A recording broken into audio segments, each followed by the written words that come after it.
পুরুষ আরো যতই সুদর্শন handsome looking like a beautiful হোক না কেন, বিয়ের দিন ওই আবুল মার্কাই দেখায়। এমনটা কেন হয় সে বেটা মানুষই ভালো কইতে পারবে। তো যাই হোক, আমার প্রাণপ্রিয় বান্ধবীর বিয়ে আগামী শুক্রবার। 8 জন বান্ধবী মিলে প্ল্যানিং করতেছি কিভাবে কি করব। ইতিমধ্যে বান্ধবীর হবু জামাইয়ের ছবি দেখা হয়ে গিয়ে এক দফা গুণকীর্তন করা হয়ে গেছে। বান্ধবী আমার মহা খুশি, খুশি হবে নাই বা কেন, এত সুন্দর জামাই বলে কথা, আমরাও মহা খুশি। না হই অন্তত এটা ভেবে খুশি যে বান্ধবীর বিয়েটা এবার খাওয়া হবে। আমরা মহা খুশি হতে পারিনি বলে আবার ভেবে নিয়েন না যে জলে পুড়ে যাচ্ছি। বিয়ে যেহেতু বান্ধবীর, তাই তার মহা খুশি হওয়া উচিত, আমাদের না। সে যাই হোক, একটু পাকনামি করে ফেললাম, ডোন্ট মাইন্ড প্লিজ। 8 জন, আমি, মিনু, আনিকা, জয়া, শম্পা, সাবিনা, রেহানা, তামান্না বান্ধবী গিয়ে উপস্থিত হল বান্ধবীর বাড়িতে হলুদের দিন। বিয়ায় মেলা আয়োজন করেছে বান্ধবীর বাপ, কিন্তু প্রতিবেশীগণ সেই মেলা আয়োজনের চেয়ে বেশি মনে করতেছে আমাদেরকে। ড্যাব ড্যাব করে চোখ বাহির করে তাকায় আছে আমাগো দিকে। শম্পা আমারে চিমটি মাইরা জিজ্ঞেস করলো, এই ইর্দু, এই বেড়ি এমনি তাকায় আছে কেন আমাগো দিকে? নাম আমার ঋত্বিজা, সবাই ভালোবেসে ওই নামেই ডাকে আমাকে। তোরে পছন্দ হয়েছে মনে হয় ওই বেডির পোলার লাইগা। সব কয়টা আমার কথা শুই না হাসা শুরু করলো। একদিকে 8 জন মাইয়া মানুষের হাসির আওয়াজে আশপাশের মহিলাগণ ভেবাচাকা খেয়ে বসলো। আমি একটু ভালো মাইয়া সেজে গেলাম তাৎক্ষণিক। সবাইকে ধমকের সুরে চুপ করতে বললাম। সবাই চুপ থাক শয়তানের কাজিনরা, এত ফাজলামো করলে পরে দেখা যাইব তবু সব কয়টা চিরকুমারী হইয়া মারা যাইতে হইব। আনিকা আমার কথায় ফোরন কেটে বলল, হ্যাঁ আসছে, আমাদের বিয়ে হইব না কেন? আমরা কি দেখতে কম সুন্দর নাকি?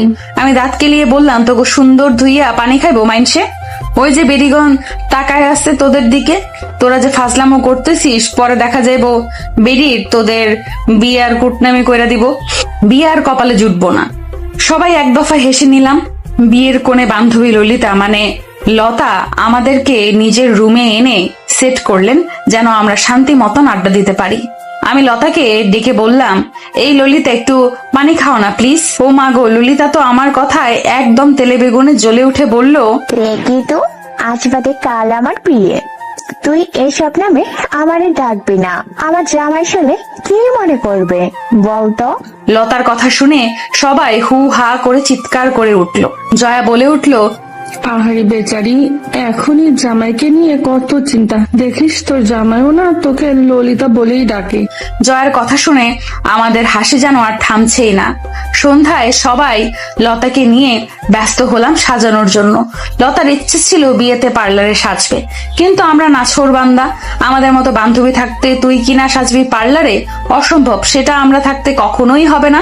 পার্লারের বেডিরে যা টাকা দিবি, দরকার পড়লে ওগুলো আমাদের দিবি, তাও আমরাই সাজাবো। লতা চিন্তিত কণ্ঠে বলল, দেখ, বাজে করে সাজাবি না কিন্তু, ভালো করে সাজাবি। লতার কথাই কিছুটা রাগ হলো। আমরা বান্ধবীরা মজা করে বলে, কি তোর বিয়েতেও তোকে নিয়ে, তোর সাজসজ্জা নিয়ে মজা করব? মিনু বলে উঠলো, হ্যাঁ ইসদু, তুই এত সিরিয়াস হচ্ছিস কেন? জানিস তো লতা যে হাবাগোবা। মিনুর কথাতে লতা একেবারে কেঁদে কেটে একাকার। তুই আমাকে হাবা গোবা বললি মিনু? আমার বর যদি জানতে পারে তাহলে কি আমাকে বিয়ে করবে? নাক টানতে টানতে কথাগুলো বলল লতা। লতার কথায় উপস্থিত সবাই মুখ চেপে হাসি লুকোনোর চেষ্টা করতে থাকলো। আসলে লতা হাবাগোবা না, একটু সহজ সরল টাইপের মেয়ে, খুবই মিষ্টি একটা মেয়ে আর অনেক ভালো। এমনিতেও দুনিয়ায় একটু সহজ সরল হলে সবাই চেপে ধরে, এমনটাই সব জায়গায়। আর এখানে তো সে আমাদের বান্ধবীই হয়। অবশেষে লতাকে সাজানো শেষ হলো। আয়নার সামনে নিয়ে ওরে বললাম, দেখ তো ললিতা, সাজটা কেমন হলো? লতা আয়নায় একটু সময় চেয়ে থেকে বলল, সাজ তো হয়েছে মন মতো, কিন্তু তোর মুখের ভাষা ঠিকঠাক লাগছে না। আমি হাসলাম লতার কথায়। লতাকে বাইরে স্টেজে বসিয়ে দিয়ে আসলাম, বলে আসলাম, আপনারা যা করার করে নেন, আমরা বান্ধবীরা সাজুগুজু করে এসে যেন দেখি আপনাদের কাজ শেষ। খুব বড় সড়ো হুমকি দিয়ে চলে আসলাম রুমে। এবার আমাদের ভূত হওয়ার পালা। 8 জন মাইয়া মানুষ, আর সাজতে কত সময় লাগতে পারে বলেন তো দেখি? কিন্তু না, আমি ওদের সবাইকে বুঝিয়ে বললাম, দেখ, কেউই লেট করবি না, সবাই যার যার সাজ তাড়াতাড়ি করে কমপ্লিট করবি। আর কারো সমস্যা হলে আমি হেল্প করব, যেহেতু আমি সাজবো না। আমি আসলে সাজুগুজু তেমন করি না, তাই তোদেরকে আমি হেল্প করে দিচ্ছি। তাড়াতাড়ি কর, তা না হলে গভীর রাত হয়ে গেলে তোদেরকে ভূত ধরবে এই গ্রামে। রাতের ভূতের ভয়ে হোক আর যে কারণেই হোক, সবাই খুব তাড়াতাড়ি সুন্দর করে সেজে গুজে রেডি। বের হওয়ার আগে বললাম, এই তোরা এদিকে আয়, তোদের সুন্দর লাগছে খুব, একটু গায়ে ফু দিয়ে দিই। আমার কথায় যেন তারা আকাশ থেকে পড়লো, পাত্তা না দিয়ে চলে গেল বাহিরে। আমিও পাত্তা না পেয়ে পাত্তাহীনতা নিয়ে চলে আসলাম বাহিরে। অনেক মানুষ বাহিরে, বাড়ির মেয়ের বিয়ে বলে কথা, মানুষ তো থাকবেই। সবাই অবশ্য হলুদ রাত দেখার উদ্দেশ্যে আশেপাশে থেকেই উপস্থিত হয়েছে। আমরা 8 জন যখন একসাথে বের হলাম, সবাই আমাদের দিকে হা হা করে তাকিয়ে আছে। আসলে 8 জন মেয়ে এক জায়গায় থাকায় একটু বেশিই লাগছে। সবার চাওয়া চাইতে আমি একটু অস্বস্তিতে পড়ে গেলাম। আর এত লাইটিং এর মধ্যেও কেমন যেন গা গোলাচ্ছে, তাই একটু আড়ালে আসার চেষ্টা করলাম। তাও কারো কারো দৃষ্টি যেন আমাদের উপরেই। আমি কিছুটা বিরক্ত হয়ে বললাম, কি রে, এরা সবাই এমন হা করে তাকিয়ে আছে, থাকবে নাকি সারা রাত? এত তাকানোর কি আছে বলতো? তোকে যে একটু বেশি সুন্দর লাগতেছে তাই সবাই তাকিয়ে আছে রে ইতু। আমি ব্রুকুচকে বললাম, ছি, আমি তো সাজলামই না, আমাকে সুন্দর লাগার কি হলো বলতো গাধি? কোন এক পাশ থেকে কেউ জবাব দিল, কাউকে না সেজেও যে এত স্নিগ্ধ লাগতে পারে সেটা আপনাকে না দেখলে বিশ্বাস করতাম না। কথাটা শুনেই সবাই একসাথে চমকিয়ে ঘাড় ঘুরিয়ে তাকালাম। কে বললো? কাউকে তো দেখছি না। কে বললো এই কথাটা? সকাল হতেই বিয়ের তোড়জোড় পড়ে গেল। বাহিরে পাখির কিচির মিচির, প্রতিবেশীদের হাক ডাক, আত্মীয় স্বজনদের আনন্দ উল্লাসে আর বাচ্চা কাচ্চাদের চিল্লাচিল্লিতে পরিবেশটা কেমন জমজমাট হয়ে উঠেছে। এদিকে আমরা তো চিল্লাচিল্লিতে আর ঘুমোতে পারলাম না। ইচ্ছে না থাকা সত্ত্বেও উঠতে হলো আমাদেরকে। আমরা উঠে পড়লাম। শম্পা লতাকে ডেকে নিল। এর মধ্যেই আমি বারণ করলাম লতাকে যেন না জাগায়। বেচারি মাঝরাত পর্যন্ত হলুদের কোণে সেজে বসেছিল সঙ্গের মত। বিরক্ত লাগলেও প্রকাশ করার অনুমতি নেই। বিয়ে বলে কথা, এক একজন আসছে আর ফটোশুট করছে, এই ছিল কাহিনী। অবশ্য গতকাল রাতে ভালো ঘুম হয়নি কারোরই, তাও আমরা উঠে গেলাম। লতা না হয় আরেকটু ঘুমিয়ে নেক, আজকে আবারও ওর উপর দিয়ে ধকল যাবে। আমার এই বড় মানুষের মতো কথা শুনে সবাই আমাকে এক দফা পচিয়ে নিল। অবশ্য তাতে আমার কিছু যায় আসে না। সকালের খাবার ইতিমধ্যে সবার শেষ। বিয়ে বাড়িতে তো হট্টগোল থাকবেই, কিন্তু এই মুহূর্তে আমার এসব আর ভালো লাগছে না। মাথাটা কেমন ঝিমাচ্ছে। কাল রাতে ঘুম হয়নি, মূলত এইটাই তার কারণ। আর এত মানুষজনের ভিড়ও আমার তেমন পছন্দ নয়। আমার কেবল নিরিবিলিতেই থাকতে ভালো লাগে। শম্পাকে এইসবই বলছিলাম। লতা এসে বলল, তাহলে তোরা একটু বাড়ি থেকে বের হয়ে আমাদের পুকুর পাড় থেকে হেঁটে আয়, ভালো লাগবে। লতার একজন কাজিনকে সাথে নিয়ে আমরা চলে আসলাম লতাদের পুকুর পাড়ে। আহা, এত শান্তি এখানে, স্নিগ্ধ বাতাস যা মন ছুঁয়ে যায়। পুকুরের পানি স্বচ্ছ, একদম টলমল করছে। পুকুরের এত সুন্দর পানি দেখে আনিকা বায়না ধরলো এখানে যেন গোসল করা হয়। অর্ধেক রাজি হলো আর কেউ কেউ রাজি হয় নাই। আমিও অবশ্য রাজি হইনি। এই খোলামেলা পরিবেশে গোসল করা সম্ভব নয়। তারপর আবার বিয়ে বাড়ির কত লোকজন আছে। পুকুর পাড়ের অনেক গাছগাছালির মধ্যে ফলের গাছ ছিল কিছু, যেখান থেকে আমরা প্রায় অর্ধেক শেষ করে বাড়ির দিকে রওনা দিলাম। বর চলে আসছে, সবার রেডি হওয়া প্রায় শেষ। লতাকেও সুন্দর করে সাজিয়ে দিলাম আমরা। লতার কিছু কাজিন এসে আমাদেরকে বলল, আপু, আমরা বরকে ঘেটে ধরবো কিনা? ওর কথা শুনে আনিকা বলে উঠল, সে যাবে? আমি এক থমকেই সবাইকে থামিয়ে দিলাম। লতার কাজিনদের বুঝিয়ে বলে দিলাম, আমরা এখান থেকে কেউই যাচ্ছি না। আর তোমাদের জন্য উপদেশ থাকবে, তোমরা যাওয়ার দরকার নাই, কোনো ছেলেকে পাঠাও, বাকিটা তোমাদের ইচ্ছা। লতা বলল, কি হতো গেলে, যেতে না হয় একটু? বিয়েতে তো আনন্দ করবি, তুইও যাবি না, ওদেরও যেতে দিবি না। আমি বললাম, আমি যাব না মানে ওরাও যাবে না। নিজের ভালো করব আর এদের ভালোটা চাইবো না?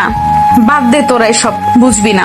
এক দফা তর্ক বিতর্ক করা শেষ, আর করা যাচ্ছে না, তাই লতাকে পাঠিয়ে দিলাম স্টেজে। খাওয়া দাওয়া শেষ করলাম। এবার বান্ধবীর বরকে একটু দেখে আসার সময় হলো। সবাই মিলে গেলাম একটু দেখতে। বর দেখে তো আমরা সবাই অবাক হয়ে গেলাম। এমন কেন লাগতেছে বেটারে? শম্পা তো বলেই ফেললো, কি এটা বর এমন কেন লাগতেছে? ছবিতে তো হ্যান্ডসাম লাগছিল। আমি ওরে থামিয়ে দিয়ে বললাম, আরে ওই যে বললাম না, বেডা মানুষ আরো যতই স্মার্ট হ্যান্ডসাম হোক না কেন, বিয়েতে তাদের লুকিং লাইক আ ছাগল মনে হয়। বিয়েতে ক্লিন শেভ দিয়ে টিয়ে একেবারে বাজে অবস্থা। যাই হোক, অনেক আলোচনা করলি এই ব্যাটারে নিয়ে, চল এখানে আর থাকা লাগবে না, অনেক মানুষ এখানে, ফাঁকা কোনো জায়গায় যাই। ইরতু, তুই এত ফাঁকা জায়গায় কেন খুঁজিস বলতো? আমার গুণধর বান্ধবী আমাকে শুধালো এই কথা। আমি বললাম, আমার মানুষজনের এত ভিড় ভালো লাগে না, সেটা কি তুই জানিস না? সবাই একসাথে বলে উঠলো, ওপস ইরতু তুই একটা নিরিবিলি। আমাকে ওরা এটাই নিকনেম দিয়ে দিয়েছে, নিরিবিলি। বিয়ে মানে যেমন আনন্দ, তেমনি বিচ্ছেদের অন্যতম কষ্টের কারণ। এত বছর মা বাবা ভাই বোন এত কাছের আত্মীয় স্বজনদের ছেড়ে নতুন মানুষদের সাথে নতুন জায়গায় থাকতে হবে, ব্যাপারটা ভাবলেই কেমন দম বন্ধ হয়ে আসে। কিন্তু কি আর করার, মেয়েদের নিয়মটাই যে এমন, এই নিয়ম মেনে সবাইকে চলতে হয়। কয়জনই বা নিয়মের বাইরে যায়। আর এই বিয়ের সবচেয়ে কষ্টের সময়টা হচ্ছে বিদায়ের সময়টা। লতাও আমাদের মাঝে বিদায় নেওয়ার সময় হয়ে গেছে। কি যে কষ্টের ব্যাপার বোঝার মতো না। কত হাজারো স্মৃতি লতাকে নিয়ে, আমরা কত মজা করতাম এই লতাটাকে নিয়ে। আমাদের বন্ধুত্বের মাঝে লতাই চলে গেল আগে। এত আনন্দ শেষ করে এখন পরিবেশটা কেমন চাপা, কষ্টে দম আটকিয়ে আছে মনে হচ্ছে। লতাকে বিদায় দিয়ে রুমে এসে ব্যাগ গুছিয়ে নিচ্ছি সবাই। এখন আমাদের সাথে যেতে হবে, আমরা থেকে আর কি করব। কিন্তু এর মধ্যেই লতার আম্মু এসে আমাদেরকে জড়িয়ে ধরে কান্না করতে লাগলো। আমার মেয়ে চলে গেছে বলে তোমরাও চলে যাবে আমাকে একা রেখে? তোমরা লতাকে এনে দিয়ে তারপর না হয় যেও মা, থেকে যাও আজকে, যেও না। আন্টির এমন আবদার আমরা কেউই ফেলতে পারলাম না। কলেজ বন্ধ থাকায় কারো কোনো সমস্যা হলো না, সবাই বাসায় জানিয়ে দিল ব্যাপারটা। আমরা থেকে গেলাম। তবে লতাকে ছাড়া কেমন ফাঁকা ফাঁকা লাগছে। সবাই রাতে একসাথে আড্ডা দিচ্ছি লতাদের সেই পুকুর পাড়ে। লতার কাজিনরাও আছে আমাদের সাথে। রাতের স্নিগ্ধ বাতাস, খুব ভালো লাগছে পরিবেশটা।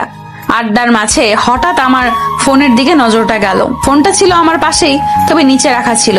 কলার সাথে নজর দিলাম ফোনটার দিকে, কিন্তু তাকিয়ে দেখলাম ঠিক ফোনের স্ক্রিনের উপরে একটা চিরকুট রাখা। সবার নজর আমার ফোনের উপরে, কলার সাথে ওরা তাকিয়েছিল।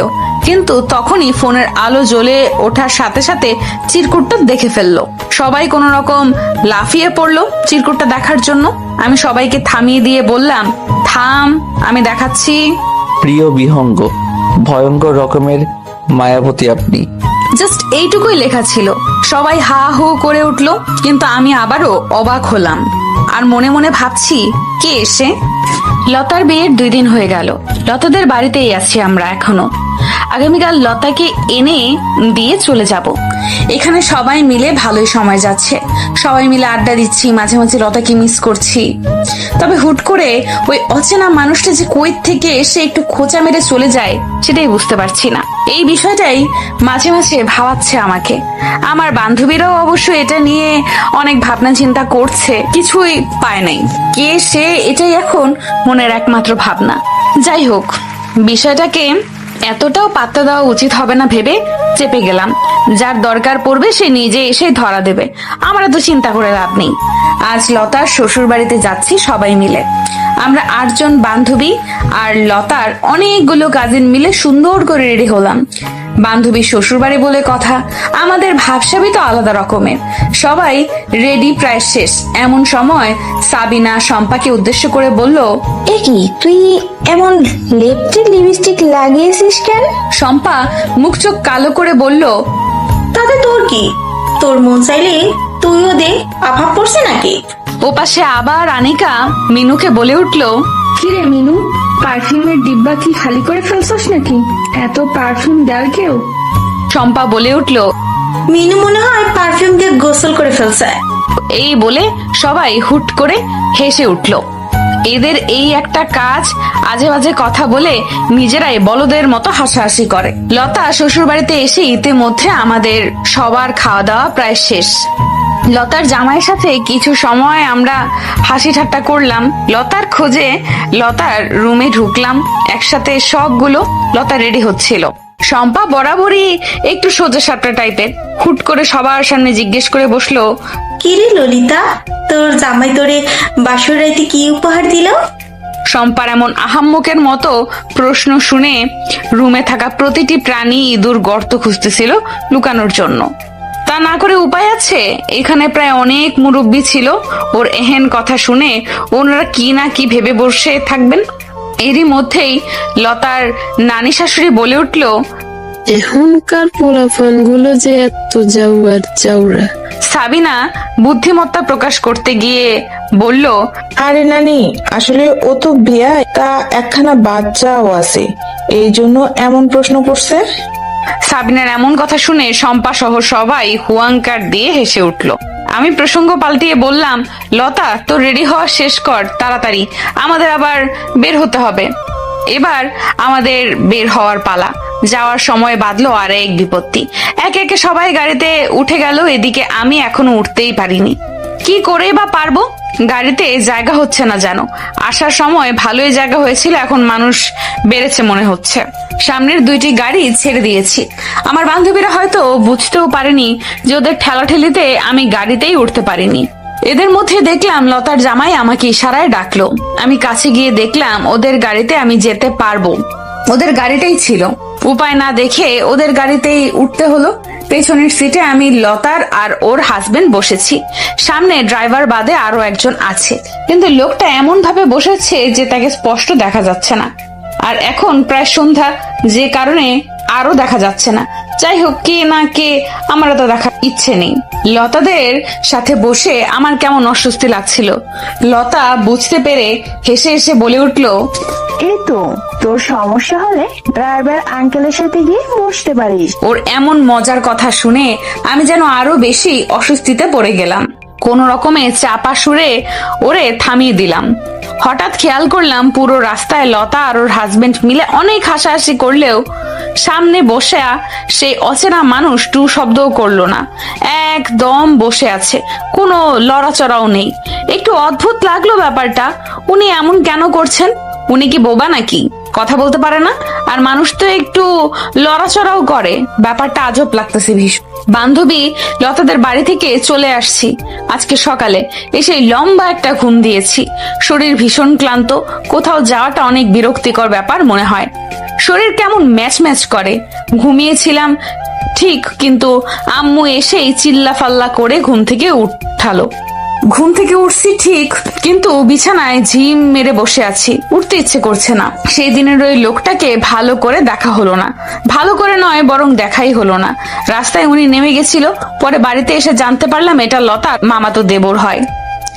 লোকটা যে অনেক ভদ্রসদ্র সেটা ওনার ব্যবহার দেখেই বোঝা গেল। যাওয়ার সময় লতার হাজবেন্ডকে ছোট্ট করে জানিয়ে গেল বিদায়। উনি ওনার কর্মস্থলে যাচ্ছে। লতার কাছ থেকে এইটুকু জানতে পেরেছিলাম। অবশ্য আমি জিজ্ঞাসাও করিনি। গাড়ি থেকে নামার পর শম্পাই দৌড়ে আসছিল আমাদের কাছে। এসেই হন্তদন্ত হয়ে জিজ্ঞেস করলো, কিরে ইর্দু, তুই হুট করে উদা হয়ে গেলি যে? লতাদের গাড়িতে আসছস? তা ওই ছেলেটা কে রে? বেশ স্মার্ট দেখতে কিন্তু। একসাথে এতগুলো প্রশ্ন শুনে আমি হতবাক। কি করে পারিস এত প্রশ্ন করতে? একটা একটা করে উত্তর দে তুই, তাহলেই হয়। ডোন্ট কেয়ার ভাব নিয়ে বলল কথাটা। আমি ওরে পাত্তা না দিয়ে চলে আসছিলাম রুমে। বাহিরে দাঁড়িয়ে ওই মুহূর্তে ওর এমন হাবিজাবি প্রশ্নের উত্তর দেওয়ার মুড ছিল না আমার। ভীষণ মাথা ধরেছিল। পরে অবশ্য শম্পার জোরাজোরিতে লতা আমাদেরকে সব কিছু বলেছিল, সাথে ছেলেটার প্রশংসাও করতে বাদ রাখিনি। যাই হোক, তাতে আমার কি। বিছানায় ঝিম মেরে বসে থাকা অবস্থাতেই হঠাৎ করে ফোনটা টুং করে উঠলো। ফোনটার কথা মনে পড়লো। বিয়ের পাল্লায় পড়ে ফোনটাকে সময় দিতে পারলাম না তেমন। অনলাইনও হয়নি কতদিন। অবশ্য তাতেই বা কার কি, অনলাইনেও তো আর আমার পাতানো সংসার নেই। এইসব উদ্ভট কথা ভাবতে ভাবতেই ফোনটা হাতে নিলাম। কেউ একজন আমাকে কন্ট্যাক্ট নাম্বারে টেক্সট দিয়েছে। প্রিয় বিহঙ্গ, এই তপ্ত দুপুরের দাহন আর সহ্য হচ্ছে না। তোমার স্নিগ্ধ মুখখানা দেখতে পেলে হৃদয় মন দুটোই বরফের ন্যায় ঠান্ডা হতো। অবাকের সপ্তম আকাশে পৌঁছে গেলাম আমি এমন মেসেজ দেখে। যেমন অবাক হয়েছি তেমনই হাসিও পাচ্ছে। হাসি পাচ্ছে তার কারণ হচ্ছে আমি আহামরি কোনো সুন্দরী না, কোনো অপ্সরাও না। তাহলে এই আহাম্মক এসব কি বলছে? যত সব আবেগ। আসলে এইসব ভালোবাসা আবেগের কথা শুনতে আমার মোটেও ভালো লাগে না। আমার শুধু মনে হয় এইসব ভালোবাসা কেবল যারা খুব সুন্দর তাদের জন্য, আমার মতো অসুন্দরীদের জন্য না। কেউই এইভাবে বললে আমার মনে হয় আলগা পিরিত দেখাচ্ছে, আর না হয় নিশ্চয়ই কোনো না কোনো স্বার্থ আছে এতে। আসলে আমার এমন ভাবনার কারণও আছে বটে, শুধু শুধু তো আর কেউই এমন ভাবে না। ছোটবেলা থেকেই দেখে আসছি আমার মা ছাড়া কেউই আমাকে স্বার্থ ছাড়া সামান্য কাছে ডেকে বসায়ও নাই, আর সেখানে নাকি আমাকে কেউ ভালোবাসবে। কেউই কখনো যদি ডাকতো আমাকে যে ইরতু একটু শুনে যা, তখন কত শখ করে যেতাম আমি তার কাছে। কিন্তু গেলে হয় সে আমাকে কোনো কাজ করে দিতে বলতো, না হয় কটু বাক্য শুনিয়ে দিত। ভাবা যায় মানুষ আমাকে ডেকে নিয়ে কটু বাক্য শোনাতো, এই আমি কি না করব মানুষকে বিশ্বাস। মাকে যখন গিয়ে বলতাম আম্মু ওই চাচি না আমাকে এরকম কথা বলেছে, তখন আম্মু আমাকে মাথায় হাত বুলিয়ে দিয়ে বলতো, কেন চাস মা ওদের কাছে? ওখানে না গেলে হয় না? আমি চুপটি করে আম্মুকে জড়িয়ে ধরে দুফোঁটা অশ্রু বিসর্জন দিতাম। ছোটবেলা থেকে এইসবেই বড় হয়েছি আমি, আর তাই তো মানুষকে ভয় পাই। নিরিবিলি থাকতেই আমার ভালো লাগে, আর যে কারণে আমার বজ্জাত বান্ধবীগুলো আমার নাম দিয়েছে নিরিবিলি। তবে আমার বান্ধবীগুলোকে ভীষণ ভাগ্য করে পেয়েছি আমি, সব কয়টা আমার নিজের বোনের মতো। আলহামদুলিল্লাহ, এই দুনিয়ায় আমার আম্মু আর আমার বান্ধবীগুলো ছাড়া আপন বলতে আর কেউই নেই, আর বাবা তো থেকেও নেই। এই সব ভাবতে ভাবতে একটা দীর্ঘশ্বাস ফেলে উঠে বিছানা ছাড়লাম। নিশ্চয়ই আম্মু একটু পর এসে ঝাড়ু ছুঁড়ে মারবে, সে কখন দেখে গেছে। ফ্রেশ হয়ে খেয়ে রেডি হলাম। আজকের বিকেলে 2টা টিউশনি আছে, বিয়ের জন্য কত দিন পড়াতে পারিনি বাচ্চাগুলোকে। আম্মুকে বলে বেরিয়ে গেলাম। টিউশনগুলো কাছে হওয়াতে হেঁটেই যাওয়া যায়। আজকের বিকালটা ভীষণ মনোমুগ্ধকর, হালকা বাতাস, সাথে সাদা ধবধবে আকাশ। হাঁটতে অনেক ভালো লাগছে। হাঁটতে হাঁটতে স্টুডেন্টদের বাসার সামনে যেতেই শম্পার সাথে দেখা হয়ে গেল। ওদের বাসা আর আমাদের বাসার কাছে হওয়াতে যে কোনো সময়ে আমাদের দেখা হয়। কি রে নিরিবিলি, কোথায় যাচ্ছিস? টিউশনে? আজকে আসলি, আজকে পড়াতে হবে, একটু রেস্ট নে। উপস, এটাই শম্পার স্বভাব, একসাথে অনেকগুলো প্রশ্ন করে বসে। আমি কোনটার উত্তর দিব? সবকিছু বাদ দিয়ে বললাম, জানিস আজকে ফোনে আরেকটা টেক্সট আসছে। কথা শেষ না হতেই শম্পা আমার হাত থেকে ফোনটা কোন রকমে কেড়ে নিয়ে টেক্সট দেখাতে ব্যস্ত হয়ে পড়লো। মেয়েটা এমন কেন যে করে, মনে হয় আমি পালিয়ে যাচ্ছি ফোনটা নিয়ে। এই ইরতু, এটা মনে হচ্ছে সেই ছেলেটা যে তোকে ওই যে হলুদের রাতে প্রশংসা করেছিল এবং ওই দিন রাতে পুকুর পাড়ে চিরকুটটা দিয়েছিল। আমি আনমনে বললাম, ওটাই হবে, কিন্তু কে উনি? আমাকে এইবার চেনে কিভাবে? তুই জিজ্ঞেস কর কল দিয়ে যে উনি কে। অসম্ভব, আমি পারবো না। পারলে তুই কর। আসছে, আমি কেন জিজ্ঞেস করবো? বেড়ায় পরে আমাকে বকা দিলে, না না ভাই আমি পারবো না। ওর কথা শুনে আমি ভেবাচাকা খেলাম কিছুটা। মানে ওরে কেন বকা দিবে, ওই ব্যাপারটাই বুঝলাম না। তোর কি দুলাভাই লাগে যে তোরে বকা দিবে? শম্পা চোখ টিপে বলে, হ্যাঁ দুলাভাই হয়ে যাবে অতি দ্রুত। ওর কথা শুনে বিরক্ত হলাম আমি। কি সব বলছে এসব? আমার কোনো ইন্টারেস্টই নাই এসবে, ফালতু বিষয় এসব। ওদের মতো আর বাপের হোটেলে খাই না যে এইসব আজাইরা কাজকর্ম করে বেড়াবো। শম্পা বলল, নাম্বারটা আমাকে পাঠিয়ে রাখ, বাকিটা আমি তদন্ত করতেছি, তুই যা পড়াতে। ওর ভাবসাব দেখে আমি তো হা হয়ে আছি। যাই হোক, দেখা যাক কি তদন্ত করে আর কি বের করে আমাদের শম্পা আপা। সকাল থেকে কেমন অশান্তি অশান্তি লাগতেছে। আমার এই একটা সমস্যা, অকারণে মন খারাপ হয়ে যায়, কোনো কিছুই ভালো লাগে না। মন খারাপের কারণটা পর্যন্ত খুঁজে পাই না। হঠাৎ আম্মু ডাকলো, এই তো আসিস তুই? হ্যাঁ আম্মু বলো, কি হয়েছে? ঘুম থেকে উঠে যে এমন মরার মতন হয়ে থাকিস, এটা আমাকে আর কতকাল দেখতে হবে বলতো? আমার তো তোকে এই অবস্থায় দেখতে ভালো লাগে না। কই একটু হাসি খুশি থাকবি তা না। হয়েছে আম্মু, থামো তো। এই সকাল সকাল কতগুলো কথা দিলে শুনিয়ে। এগুলো কথা শোনানো হলো তোর ভালোর জন্যই তো বললাম, একটু পরিপাটি হয়ে চল, দেখবি নিজের কাছে নিজেকে ভালো লাগবে। কোনো কিছু না বলে হুট করে আম্মুকে জড়িয়ে ধরলাম। এভাবে হুটহাট জড়িয়ে ধরার জন্য আমার একজন মা আছে, এটাতেই আলহামদুলিল্লাহ। আম্মুকে জড়িয়ে ধরলেই আমার সব অশান্তি কেটে যায়। আম্মু আমার ভালো লাগছে না। তোর কবে ভালো লাগছিল শুনি? ছাড়, যা নাস্তা করবি, ফ্রেশ হয়ে আয়। প্রায় 10 মিনিট হতে চললো সম্পার জন্য অপেক্ষা করতেছি। আজকে ক্লাস আছে, এই গরমে ওর জন্য অপেক্ষা করাটা আমার কাছে ভীষণ তেতো মনে হচ্ছে। টুকি, আমি চলে এসেছি, বেশি অপেক্ষা করাইনি কিন্তু। চুপ, কখন থেকে অপেক্ষা করতেছি আর উনি এসে বলে অপেক্ষা করায়নি। কথা নাই, তাড়াতাড়ি চল। পেছন থেকে কে যেন ডেকে বলল, এই ইর্তিজা, আইসক্রিম খাবে? পেছনে তাকিয়ে দেখলাম একজন রুষ্টপুষ্ট যুবক। না ভাইয়া, অপরিচিত কারো কাছ থেকে কিছু খাওয়ার প্রশ্নই আসে না। খেতে খেতে না হয় পরিচয় হয়ে গেলাম। দাঁতে দাঁত কিরমির করে বললাম, ভাইয়া পরিচিত হতে চাচ্ছি না। শম্পা দাঁত কেলিয়ে বলল, খেলে কি হয়, খায়। তোর না আইসক্রিম পছন্দ, তার উপর আবার যা গরম, খেলে কি মহাভারত অশুদ্ধ হয়ে যেত? আর এটা তো আমাদের ভার্সিটির ভাই লাগে। What nonsense! আমি কেন অপরিচিত কারো কাছ থেকে কিছু খাবো? তুই কি পাগল হয়েছিস শম্পা? আর পছন্দ বলেই ওনার থেকে খেতে হবে? দরকার পড়লে কিনে খাবো। উফস ইটু, তুই না একটা জাদা। তোর কপালে যে কি আছে বুঝবি মজা তখন। ও হ্যাঁ, মনে পড়ছে, ওই নাম্বারটা নিয়ে তদন্ত করেছিলাম তো। কি হলো, পেয়েছিস? কে সে? পেয়েছি, কিন্তু তোর এমনি এমনি কেন বলবো? ট্রিট দে। আমাকে পাগল মনে হয় তোর? আমি কেন ট্রিট দিব? তুই এত কিপটামি করিস কেন? তোর এই ফালতু খবর শুনতে হলে তোকে ট্রিট দিতে হবে আমাকে? দরকার নাই, তোর মতো বাপের হোটেলে খাই না। অনেক ঝগড়াঝাটি করে ক্লাসে এসে দেখি সবাই আমাদের দিকে হা করে তাকিয়ে আছে। কি ব্যাপার, কি হলো? শম্পা বলে উঠলো, কি রে ইটু, আজকে কি আমাকে একটু বেশি সুন্দর লাগতেছে নাকি? সবাই যেভাবে তাকায় আছে। শম্পু, তোর এই দিবা স্বপ্ন রাখ, দেখ আগে ঘটনা কি। এর মধ্যেই সাবিনা, মিনু, তামান্না, রেহানা সবাই এসে আমাদের সাথে জড়ো হলো। ওদেরকে জিজ্ঞেস করলাম, কি রে কি হয়েছে? রেহানা এসে বলল, ইতু, তোর জন্য আজকে পাশের ডিপার্টমেন্টের একটা ছেলেকে একটু আগে এক হিরো এসে মেরে হসপিটালে পাঠিয়েছে। আমি তো ওর কথা শুনে স্তব্ধ হয়ে গেছি। আমার কারণে মানে? কি করেছি আমি? আমি তো কাউকে কিছু নিয়ে নালিশও করিনি। আমি মনে হয় ব্যাপারটা বুঝে গেলাম, চুপ হয়ে আছি। শম্পা বলল, আমরা আসার সময় তো একটা ছেলে আইসক্রিম খেতেই বললো ইর্তুকে, কিন্তু আমরা আসতে আসতে ওই পোলা আয়শা মায়ের খেয়ে হসপিটালও চলে গেল। মিনু বলল, আরে তোরা তো হেঁটে আসলি, আর ওরা তো বাইকে ছিল। মাঠে এসে উড়াদুরা মায়ের, আর বলতেছে কখনো কাউকে আইসক্রিম খেতে বলবি? এই হলো কাহিনী। আবার নিজের ছেলেদের এই পিটিয়েছে হসপিটাল এডমিট করার জন্য। ইর্তিজা চুপচাপ শুনে শান্ত ভঙ্গিতে বলল, কিন্তু উনি কে আর এগুলো কেন করছে? আমি তো চিনিও না।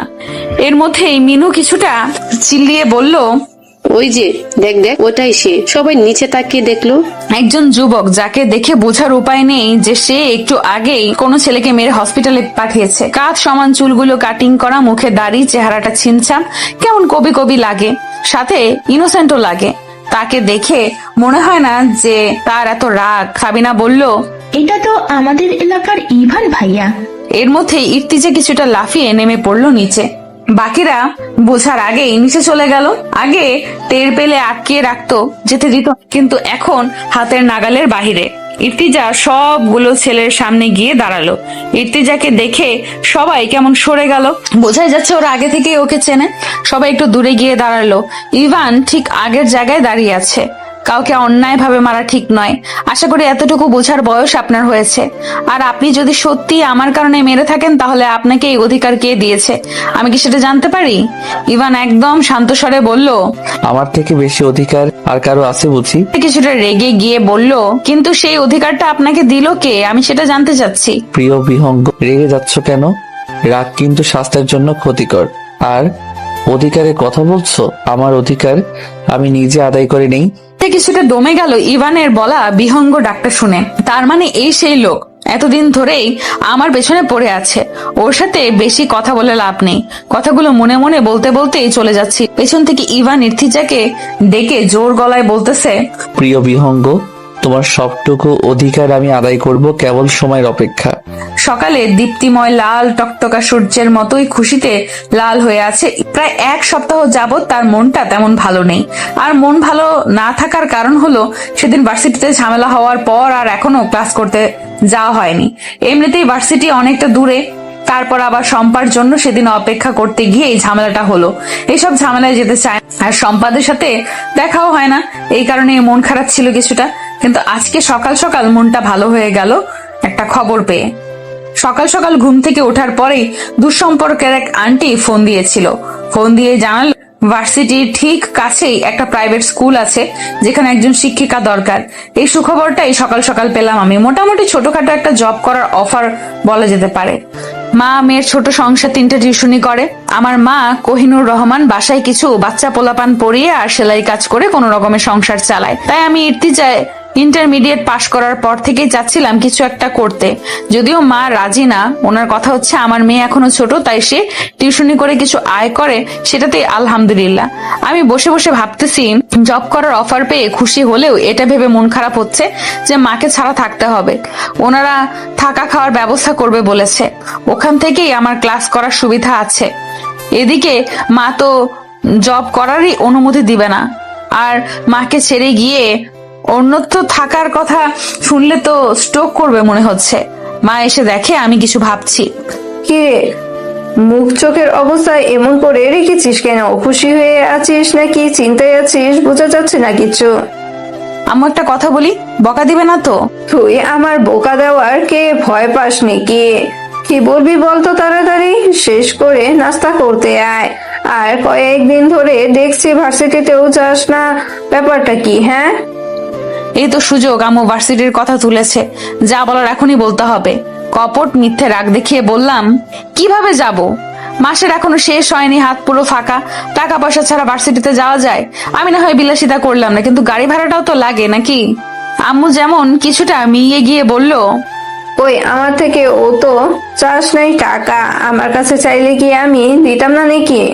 আম্মু আমি এখন বড় হয়েছি, তুমিও বুড়ি হয়েছো, তাই এখন আমাকে কিছু করতে হবে, তোমার থেকে আর টাকা নেওয়া যাবে না।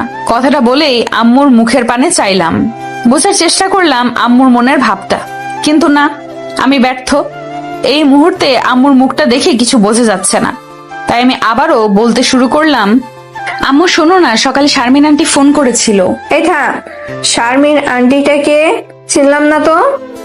আরে ওই যে তোমার ছোটকালের বান্ধবী আছে না সুমি, ওনার মামা তো নাকি কি বোন, যে একদিন না আমাদের বাসায় আসলো সুমি আন্টির সাথে, ওই শারমিন আন্টি। কিন্তু সে কিভাবে তোর নাম্বার পেল? তোর সাথে কি যোগাযোগ হয়?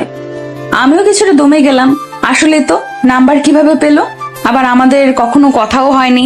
যাই হোক, এসব এখন আম্মুকে বলা যাবে না, তাহলে আর চাকরি করারই হবে না। নিজেকে স্বাভাবিক করে বললাম, আরে ওই তো আমাদের ক্লাসের একটা মেয়ের সাথে পরিচয় হলো গত সপ্তাহে, ওরই পাশের বাসায় নাকি উনি থাকে বললো, ওর থেকেই আমার নাম্বার নিয়েছে হয়তো। আচ্ছা, তা কিসের জন্য ফোন দিল তরে? আসলে আম্মু আমাদের ভার্সিটির থেকে একটু দূরেই একটা প্রাইভেট স্কুল আছে, ওখানে আমি জব করব। প্লিজ না করো না, আমাকে ওখান থেকে খাওয়ার ব্যবস্থা করে দিবে, ওখান থেকে ক্লাস করতে পারবো, একেবারে সব বলে দিলাম, কারণ বাকিটা আম্মু শুনবে কিনা সন্দেহ। আম্মু কিছু না বলে ডিরেক্ট আমার রুম থেকে চলে গেল। বুঝতে পারলাম আম্মু খুব রেগে গিয়েছে। খুব রেগে গেলে আম্মু কিছু না বলে চুপ হয়ে যায়। এখন আম্মুকে কিভাবে বোঝাই? হুট করে মনে পড়লো শম্পাকে আনতে বলতে হবে, শম্পা আম্মুকে সামলাতে পারে, না হয় আমি একা সামলাতে পারবো না। আম্মু হাই প্রেশারের রুগী, আমার একা একা নার্ভাস লাগে, খুব চিন্তা হচ্ছে। এদিকে আম্মু, আরেকদিকে জব, ক্যারিয়ার, সংসার, কি করব আমি? প্রায় আধা ঘন্টা ধরে বসে আছি বিশাল এক হল রুমে, যেটাকে আবার ড্রয়িং রুমও বলা যায়। ভীষণ গোছানো আর সুন্দর রুমটা, যেটার প্রশংসা না করলেই নয়, একদম চোখ জুড়িয়ে যাওয়ার মতো। বাড়ির বাকি রুমগুলো সুন্দর হবে বোঝা যাচ্ছে। আম্মু তো আসার পর থেকে মাশাল্লাহ মাশাল্লাহ জপতেছে, সৌন্দর্যে মুগ্ধ হয়ে। আম্মুর সাথে শম্পাও জপছে, তবে আমি নিজেকে কন্ট্রোলে রেখেছি, কারণ এতটুকুতে অতটা দুর্বলতা প্রকাশ করার মতো মেয়ে আমি না। মনে মনে একটু ভাব নিলাম আর কি। যাই হোক, এইখানে আসার সময় গেট পেরিয়ে ভেতরে ঢোকার সময় দারোয়ান চাচা আমাদের উদ্দেশ্যে সুন্দর করে সালাম দিয়ে স্বাগতম জানিয়েছিল, তাই ওই সালামের শান্তি এখনো বিরাজমান মনে হচ্ছে। রাস্তার এক পাশে কাঙ্ক্ষিত বাসাটি, চারপাশে দেওয়াল দেওয়া, শুধু থাকার জন্য দোতলা এই বাড়িটি রয়েছে। আর সবটা জুড়েই আছে শারমিন আন্টির বলা সেই প্রাইভেট। তবে শারমিন আন্টি ভুল ইনফরমেশন দিয়েছিল। এটা মূলত প্রাইভেট স্কুল হলেও প্রাকৃতিক অর্থে এটা একটা অনাথ আশ্রম, শুধু যাদের বাবা মা নেই সেই বাচ্চাদের জন্য। তবে সুন্দর ব্যাপারটা হচ্ছে এখানে অনেকটাই স্কুলের মতো করা হয়েছে। এই ছোট্ট প্রতিষ্ঠানে যেটার জন্য আলাদা শিক্ষক শিক্ষিকা নিয়োগ দেওয়া হচ্ছে, আর বাচ্চাদের থাকা খাওয়ার ব্যবস্থা করা হয়েছে আলাদা দোতলা করে 2টা বিল্ডিং এ। ওখানে আবার ওদের দেখাশোনা করার জন্য অন্য কেয়ারটেকার রয়েছে। আর একটা দোতলা বিল্ডিং রয়েছে যেটাতে আমার মতো স্টুডেন্ট প্লাস শিক্ষিকাদের থাকার সুব্যবস্থা। সব মিলিয়ে খুব সুন্দর একটা ব্যাপার। এখানে আসার পর এই ইনফরমেশন গুলোই সংরক্ষণ করেছি। আর সবচেয়ে নজর কাড়া বিষয় হচ্ছে পুরো বাড়ি জুড়ে ফুল আর ফুল, পাশে ফুলের বাগানও আছে। ফুল তো আমার অনেক প্রিয়, মনে হচ্ছে বাড়িটাকে যেন সাজিয়েছে আমি আসবো বলে। দারোয়ান চাচার দেখিয়ে দেওয়া রুমে এসে বসার পর থেকে কাউকে দেখতে পাচ্ছি না। শুধু একজন মহিলা এসে বলে গেল, আপনি বসেন একটু, খালাম্মা নামাজ শেষ করে আপনাদের লগে দেখা করব। শম্পা বলে উঠল, আপনার খালাম্মা এই সকাল 10টা বাজে কিসের নামাজ পড়ে? মহিলাটা কিছু না বলে চলে গেছে। এদিকে আম্মু শম্পার দিকে চোখ বড় করে তাকিয়ে আছে এরকম প্রশ্ন করাতে আমি শম্পাকে 2টো থাপ্পড় মেরে বললাম, এমন টাইপের 400-এর নামাজ পড়ে হয়তো উনি। 400-এর নামাজের নিয়ম সাধারণ নফল নামাজের মতোই। সূর্য 1/4 উপরে উঠলে গ্রীষ্মকালে 9টা থেকে 10টা, আর শীতকালে 10টা থেকে 11টার সময়ে 400-এর নামাজ পড়তে হয়। শম্পাকে মা মেয়ে মিলে জ্ঞান দিছিলাম। এমন সময় একজন ভদ্রমহিলা রুমে প্রবেশ করে আমাদের সবার উদ্দেশ্যে সালাম দিলেন। আসসালামু আলাইকুম। আম্মু সালামের জবাব দিল, ওয়ালাইকুম আসসালাম ওয়া রাহমাতুল্লাহ ওয়া বারাকাতুহু। ভদ্রমহিলা, আপনাদেরকে অনেকটা সময় বসিয়ে রাখলাম, কিছু মনে করবেন না আপা? না না, কিছু মনে করিনি আপা, কি মনে করব? আমার দিকে উদ্দেশ্য করে বলল, এটা বুঝি ইর্তিজা? আম্মু বলল, হ্যাঁ, এটাই আমার মেয়ে ইর্তিজা।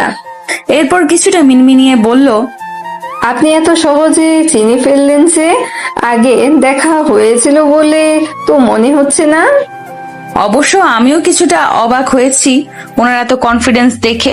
ভদ্রমহিলা হাসি হাসি মুখে জবাব দিল, আরে কি যে বলেন না আপা, আমার কাছে একটা মেয়ে আসবে আর আমি তার সম্পর্কে কিছু না জেনে কিছু না ভেবে কি আর আসতে বলেছি? একটু একটু খোঁজ খবর নিয়েই আপনার মেয়েকে ডেকে পাঠিয়েছি। আম্মু যেন কিছুটা সান্ত্বনা পেল ওনার যুক্তিতে। অবশ্য আমিও একটু পেয়েছিলাম। আম্মু আর সেই ভদ্র মহিলা আলাপ করছে। এমন সময় আমার ফোনে টুং করে শব্দ হলো। সবার মাঝে বসে আছি, ইচ্ছে না থাকা সত্ত্বেও জানি না কেন ফোনটা চেক করলাম।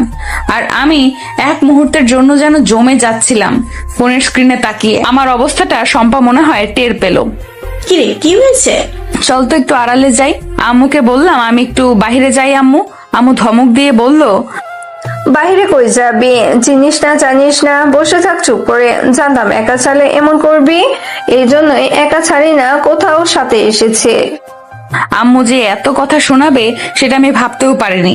ভদ্র মহিলা বলল, আরে আপা, এসব কি বলছেন? মেয়েটা কে? একটু বাইরে যাবে, তাতে কি এমন হয়ে যাবে বলেন তো? আমার মেয়েটা থাকলেই তো ওদের নিয়ে ঘুরতো। সে তো কলেজে গিয়েছে, ওদেরকে যেতে দেন, কিছু হবে না। আমার বাড়িতে কোনো রকম ভয় নেই। ওনার কথা শুনে আম্মুর উপর কিছুটা রাগ করেই শম্পার হাত ধরে চলে আসলাম বাহিরে। আসার পরেই শম্পা লাফিয়ে উঠল, ইর্তু, কি হয়েছে বল বল, তোকে এত নার্ভাস লাগছে কেন হুট করে? ফোনের স্ক্রিনটা অন করে শম্পার দিকে ধরলাম ফোনটা। সেখানে একটা নাম্বার থেকে টেক্সট আসছে, প্রিয় বিহঙ্গ, যত চাইবে দূরে থাকতে আমি তোমাকে ঠিক ততটাই কাছে টানবো। বাড়ি পছন্দ হয়েছে তো ইর্তু পাখি? শম্পা মাথায় হাত দিয়ে বসে পড়েছে। তার মানে ওই ছেলে ইচ্ছে করে প্ল্যানিং করে তোকে এখানে এনেছে, এটা তার বাড়ি। কি করবি এখন? চুপ কর না একটু। একসাথে এতগুলো প্রশ্ন করলে আমি কোনটার জবাব দিব? তোর এই স্বভাবটা আর গেল না। আচ্ছা, নিরিবিলি একটু শান্ত হয়ে বল যে কি করবি। কি আর করব বল।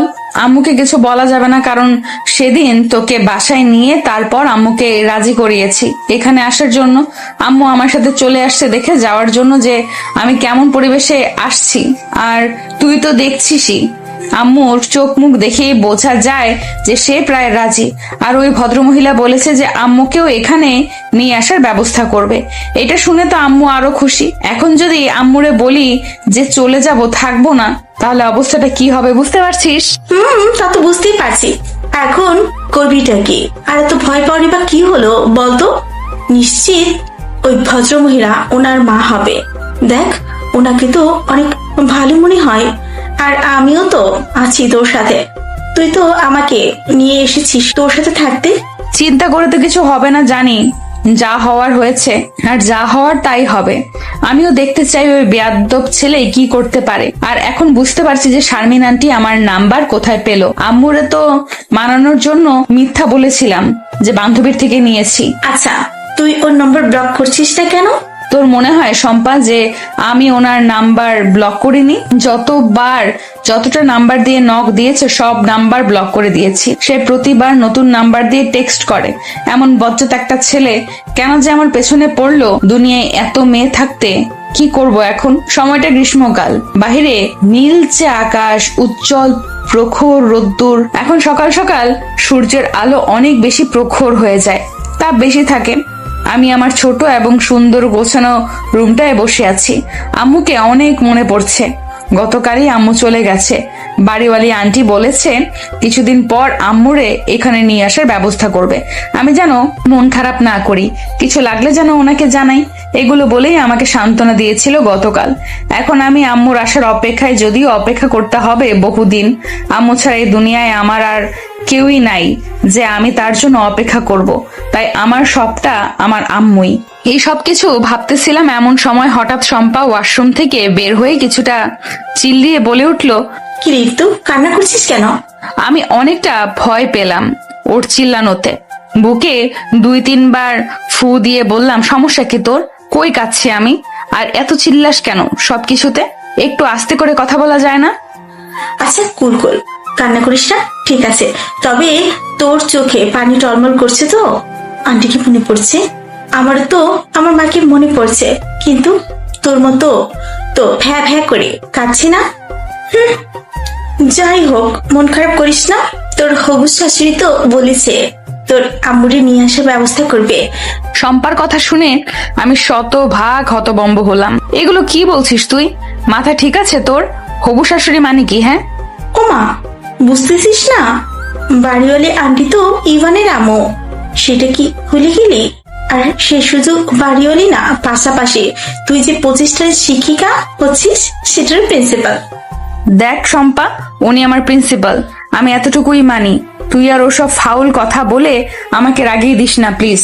দরজার ওপাশ থেকে কেউ একজন বলে উঠলো, ইতিজাপুর রাগও আছে বুঝি? আমি আর শম্পা দুজনেই দরজার দিকে তাকালাম। ঠিক পুতুলের মতো একটা মেয়ে দাঁড়িয়ে আছে। মাশাআল্লাহ, মেয়েটা এত সুন্দর, ওর কাছে নিজেকে কাক মনে হচ্ছে। যাই হোক, মেয়েটারে চিনতে পারলাম না, আগে দেখি নাই বলে কথা, চিনব কি করে? ইতিমধ্যেই সে বলে উঠলো, ভিতরে আসতে বলবে না? আমি আর শম্পা দুজন একসাথে বলে উঠলাম, হ্যাঁ আসো আসো। সে 1 সেকেন্ডও দেরি না করে রুমে এসে খাটের এক কোনায় বসে পড়লো। তারপর হাসতে হাসতে জিজ্ঞেস করলো, নিশ্চয় আমাকে চিনতে পারো নাই? পরিচয়টা দিচ্ছি তাহলে। আমি হলাম ইভা মির্জা, মিস্টার সাখওয়াত মির্জা ও মিসেস কোহিনুর মির্জার একমাত্র মেয়ে, আর ইভান মির্জার একমাত্র আদরের। আমার বুকটা কাঁপতেছে ইভার পরিচয় শুনে। জানি না কেন এমন হচ্ছে, হয়তো সেই ইভানের জন্যই আমার এই অবস্থা। শম্পা কিছুটা লাফিয়ে পড়ার মতো বলল, ও আচ্ছা আচ্ছা, তা তোমাকে তো দেখলাম না। আসলে আপু, কালকে কলেজ থেকে ফেরার পথে এক ফ্রেন্ডের বাসায় গিয়েছিলাম কিছু কাজে, তাই বাসায় ফিরতে লেট হয়ে গিয়েছিল। আম্মু বলেছিল তোমাদের কথা, রাতে আসতে পারি নাই বলেই সকাল সকাল চলে আসলাম তোমাদের দেখতে। আর আজকে কলেজে যাব না, সারাদিন তোমাদের সাথে আড্ডা দিব। এক নাগারে কথাগুলো বলে এবার আমাকে উদ্দেশ্য করে প্রশ্ন করলো ইভা, ইতিজা আপু, রাতে সমস্যা হয়নি তো? ঘুম ভালো হয়েছে তো? আমি হাসার চেষ্টা করে মুখে বললাম, না সমস্যা হয়নি তেমন। আর মনে মনে ভীষণ অবাক হচ্ছি এটা ভেবে যে এই মেয়ে এত শিওর হয়ে আমাকে চিনল কিভাবে। আগে তো দেখা হয় নাই আমাদের। আমি যে ইর্তিজা সে এতটা শিওর কিভাবে হচ্ছে? তাহলে কি? না না, আর ভাবতে পারছি না এসব। এর মধ্যে ইভা বলল, আরে আপু, আমি তো তোমাদের ডাকতে এসেছিলাম। আমু পাঠিয়েছে নাস্তা করার জন্য তোমাদের ডাকতে, বলেছে এই 2 দিন তোমাদের মেহমান তোমরা, তারপর থেকে না হয় নিজেরা যা করার করবে। এইগুলো বলেই তারা দিল যাওয়ার জন্য। কিন্তু আমার একটু ইচ্ছে করছে না যেতে, ভয় লাগছে কেমন। শম্পা আমাকে বলল, কিরে চল যাই, খিদে পেয়েছে তো। আমি ওর দিকে চোখ বড় বড় করে তাকালাম। আমার অবস্থা বুঝতে পেরে ম্যাকি হাসি দিয়ে বলল, কিছু হবে না ইর্তু পাখি, চলো। এখন আমার আরো বেশি বিরক্ত লাগছে। কিচ্ছু করার নাই, যেতে হবে ভেবেই রওনা হলাম। আমাদের বিল্ডিং এর পাশেটাই ওদের বাসা।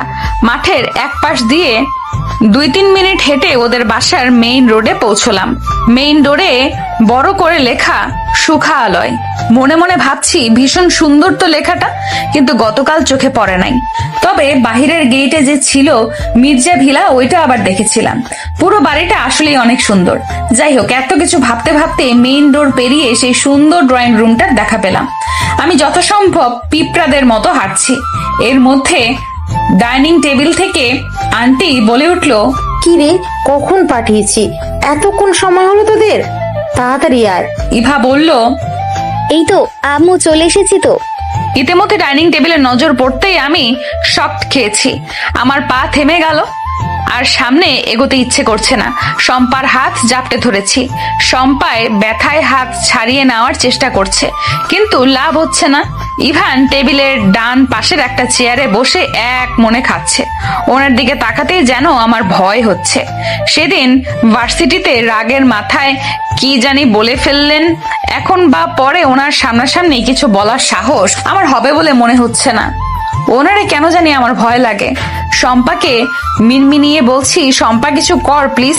আন্টি ডেকে বলল, ও মা, তোমরা ওখানে দাঁড়িয়ে আছো কেন? এখনো আসো এদিকে।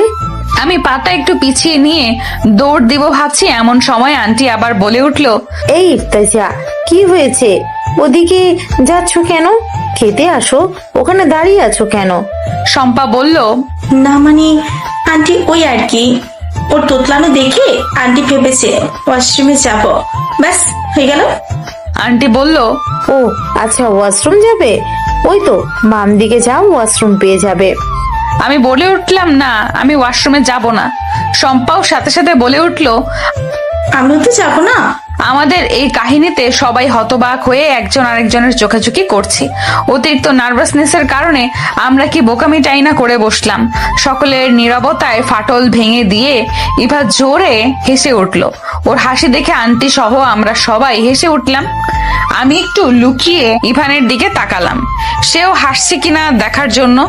দেখলাম সে যথাসম্ভব হাসি লুকিয়ে রেখে খাচ্ছে। আজ ইভা কলেজ যাবে না, আমাদেরও যেতে দিবে না বলে মনস্থির করেছে। আজ সারা দিন তার সাথে আড্ডা আর ঘুরোঘুরি করতে হবে বলে জানিয়ে দিয়েছে আমাদের। সকালের নাস্তা খেয়ে চলে আসছি রুমে।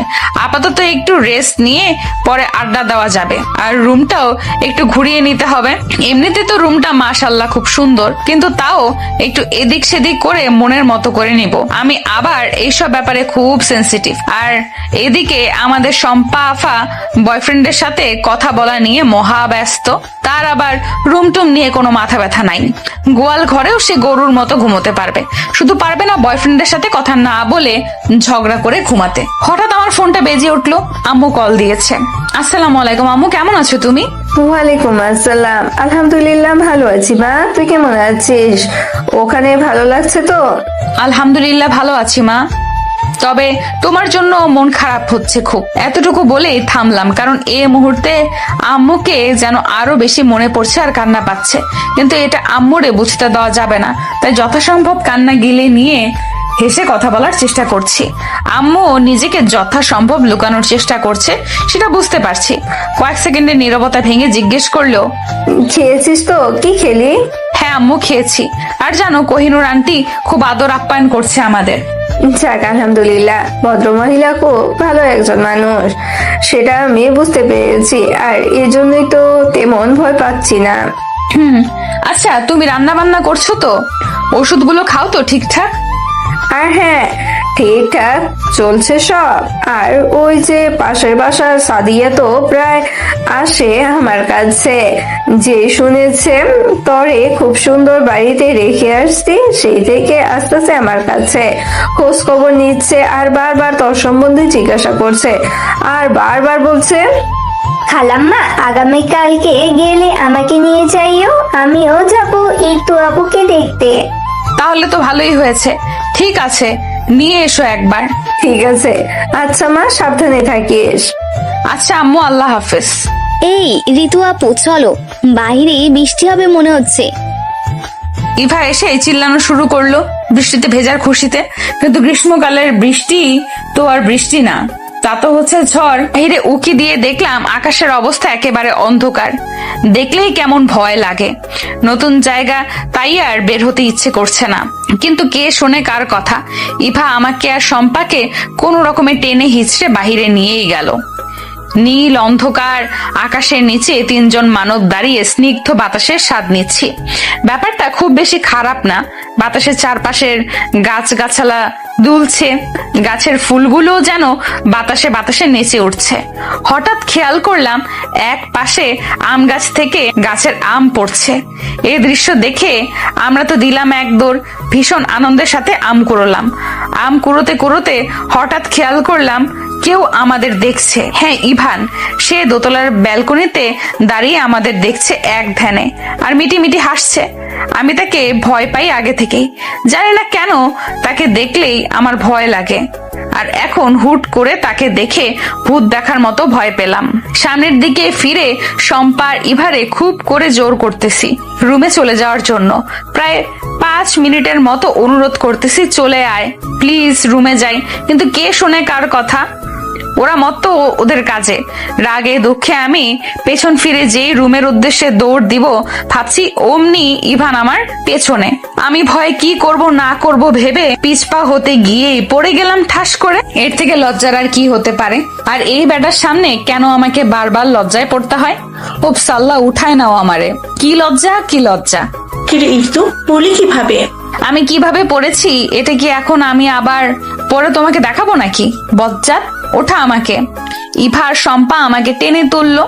এদিকে ইভান সাহেব 2 হাত প্যান্টের পকেটে রেখে ভাব নিয়ে দাঁড়িয়ে থেকে মজা নিচ্ছে।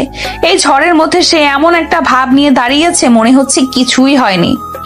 না হচ্ছে ঝড়, আর না আমি এখানে পড়ে আছি। ওনার ভাবসাবে এমনটাই মনে হচ্ছে। দুঃখ, কষ্টে, রাগে, লজ্জায় আমি আবারও দৌড় লাগালাম রুমে। শম্পা ওদের সাথে মজা নিয়ে একটু পর আসলো আমার পেছনে পেছনে। ইফতু, যা যা, ফ্রেশ হয়ে আয়। আহারি, মেয়েটা পড়ে গেল। মজা নিয়ে কথাগুলো বলতেছে শম্পা আমাকে। ওর কথা শুনে আমার রাগ একদম মাথায় উঠে গেল। এ যা তো সামনের থেকে সর, ঠং। তখন এত করে বললাম চলে আয়, কিন্তু কে শুনে কার কথা? যা, এখন আসতেছিস কেন? তখন চলে আসলে তো আর আমাকে পড়তে হতো না। ওরে বাবারে, এখন আমাদের দোষ হলো বুঝি? তোরে দৌড়াতে বললো কে? দৌড়াতে গেলি কেন তুই? ওই বেটা ইভানের যত দোষ। এখন আবার তার দোষ? তোর আশেপাশে যারা থাকবে তাদেরই দোষ, আর তোর কোনো দোষই নাই। সে কি বলছে তোকে দৌড়াতে? তাকে দেখলেই তোর দৌড় দিতে হবে কেন? সে কি তোরে খেয়ে ফেলবে?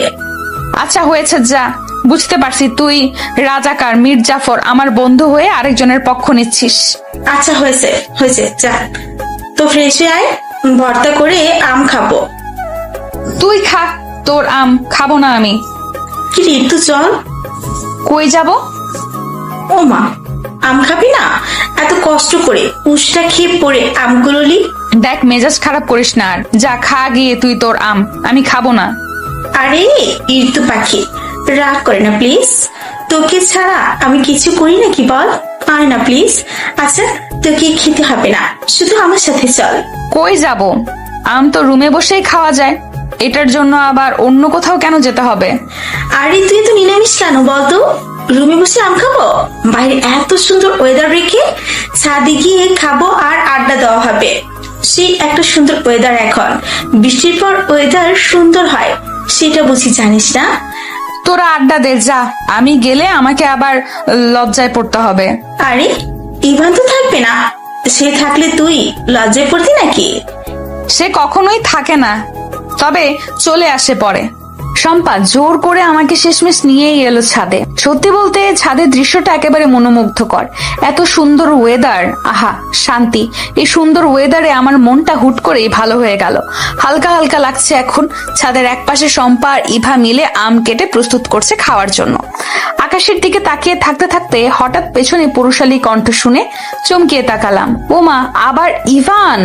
পৃথিবীতে কঠিন কোনো কাজ থাকলে সেটা হচ্ছে আমাদের ইভানের মন বোঝা। তার মুড কখন কেমন থাকে কিংবা থাকবে সেটা মনে হয় সে নিজেও জানে না।